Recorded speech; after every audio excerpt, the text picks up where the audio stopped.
যারা সরকারি অফিসার সরকারি স্টাফ এখন ভিতরে মারামারি চলছে। এটা আমাদের কোনো মারামারি নয়, ভিতরে দেখছেন চিৎকার মারামারি চলছে। মারামারিটা হলো সরকারি যারা স্টাফেরা সেই ভোর 4টে থেকে এখনো আছে, এতটাই মানে নির্মম মমতা এই স্টাফেদের বন্ধ খেতে দেয়নি, চিৎকার চেঁচামেচি করছে। আর এই নির্বাচনের ফলাফল আপনাদেরকে দেখিয়ে দিচ্ছি, দেখে নিন। এটা হলো নির্বাচনের ফলাফল, দেখতে পেয়েছেন? শূন্য। কেশপুরে বিজেপি শূন্য, দেখতে পাচ্ছেন? এটা হলো এরকম শয়ে শয়ে বুথ যেখানে বিজেপি শূন্য। এটা গণতন্ত্রের ইতিহাসে সম্ভব যে 887টা ভোট তৃণমূল পাবে আর বিজেপি শূন্য পাবে? এটা কি গণতন্ত্রে সম্ভব? যেটা বলেছিলাম আপনাদেরকে যে কেশপুরে 200 খানার ওপরে ওরা বুথেতে রিগিং করেছিল, ছাপ্পা ভোট মেরেছিল কেন্দ্রীয় বাহিনীকে ঘুম পাড়িয়ে দিয়ে। আমি বরাবর বলেছি, আপনারা প্রথমে বলেছেন যে আপনি কেন্দ্রীয় বাহিনীর নামে অভিযোগ করছেন।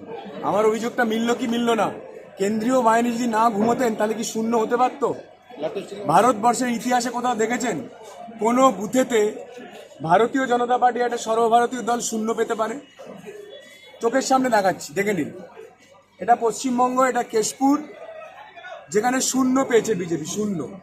কেন্দ্রীয় বাহিনীকে ঘুম পাড়িয়ে দিয়ে শূন্য পাইয়ে দিয়েছে, রসগোল্লা পাইয়ে দিয়েছে।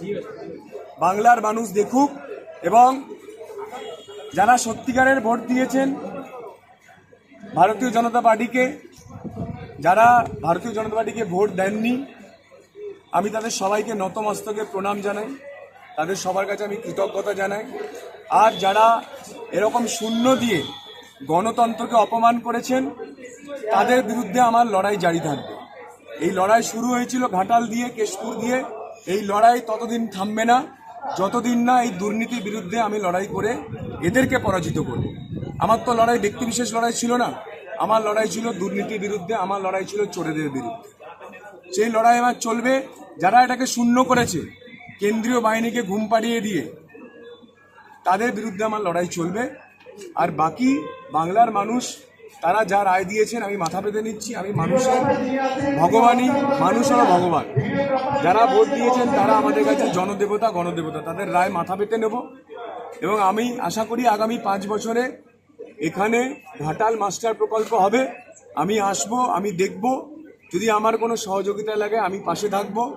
আমি আশা করব যে ঘাটালের মানুষ পাঁশকুড়া থেকে দাসপুর হয়ে, ঘাটাল হয়ে, ইরপালা হয়ে আরামবাগ অব্দি রেল লাইন পাবেন, খুব শীঘ্রই পাবেন ঘাটালের মানুষ। কারণ তাদের সাংসদ বলেছেন যে গত 10 বছরে তিনি করতে না পারলেও তিনি এবারেতে ঘাটাল মাস্টার প্রকল্প করবেন এবং ঘাটালের মানুষকে রেল লাইন উপহার দেবেন। আমি এই দুটোর জন্য অপেক্ষা করব। আর এর জন্য যদি আমার কোনো সহযোগিতা লাগে ঘাটালের মানুষের, আমি সবসময় পাশে ছিলাম, পাশে আছি। দেখুন, আগে দেখেছেন আপনারা প্রার্থী হেরে গেলে বাড়ি পালিয়ে যায়, আমাকে দেখেছেন। আমি কিন্তু শেষ অবধি, আমার শেষ রাউন্ড হয়েছে, হাতে আমি পেয়েছি, আমি এখন ওখান থেকে বেরোলাম আমার কর্মীদেরকে খাওয়ানোর ব্যবস্থা করতে। এখানে যারা সরকারি স্টাফ তাদেরকে খেতে দেয়নি এখনো, প্রায় 3টে বাজতে যায়, এখানে চিৎকার মারামারি চলছে, একটা বিস্কুটে কেউ খেতে পায়নি। আমার কর্মীদেরকে খাওয়ানোর ব্যবস্থা করব।